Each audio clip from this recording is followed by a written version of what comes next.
हमारे देश में कई बार बड़े अजीब से काम होते हैं जिन्हें देख के ऐसा लगता है कि ये क्या हो रहा है।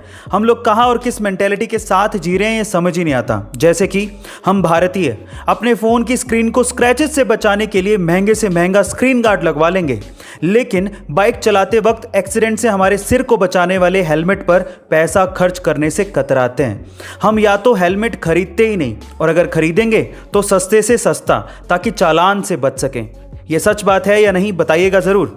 दूसरा, जितने मैरी कॉम ने इंडिया का नाम रोशन करके पूरी ज़िंदगी में नहीं कमाए होंगे, उससे कहीं ज़्यादा प्रियंका चोपड़ा ने मैरी कॉम का किरदार निभाकर कमा लिए। तभी तो मैं कहता हूँ कि ये क्या हो रहा है। गाइस, आपका इसके बारे में क्या कहना है कमेंट सेक्शन में ज़रूर लिखिएगा। यूरोप में पब्स और डिस्कोस के अंदर काफ़ी ज़्यादा तेज म्यूज़िक बजाया जाता था, जिसकी वजह से वहाँ पर ध्वनि प्रदूषण यानी कि साउंड पोल्यूशन काफ़ी ज़्यादा बढ़ रहा था।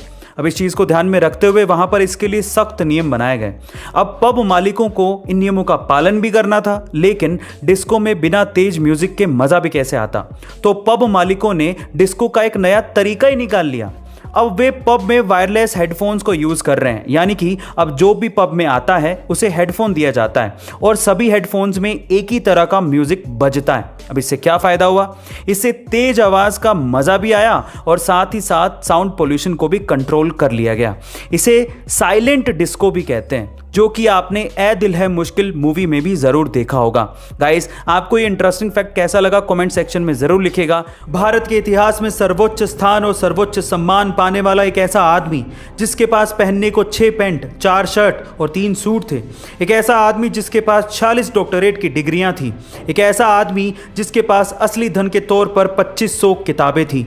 एक ऐसा आदमी जो कि इंडिया की आन बान और शान था। इसी वजह से देश ने उन्हें पद्मश्री, पद्म भूषण और भारत रत्न से नवाजा था। एक सच्चा देशभक्त, एक सच्चा मुसलमान जिसके लिए धर्म से ज्यादा देश मायने रखता था, जिसने लाखों लोगों की जिंदगियां बदली थी।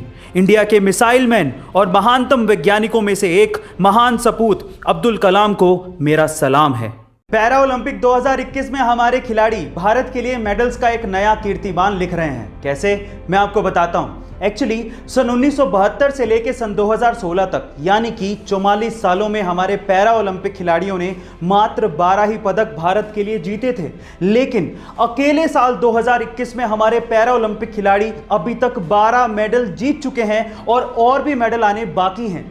यानी कि जितने 44 सालों में मेडल आए, उतने अकेले 2021 में हमारे पैरा ओलंपिक खिलाड़ी भारत के लिए मेडल्स जीत चुके हैं।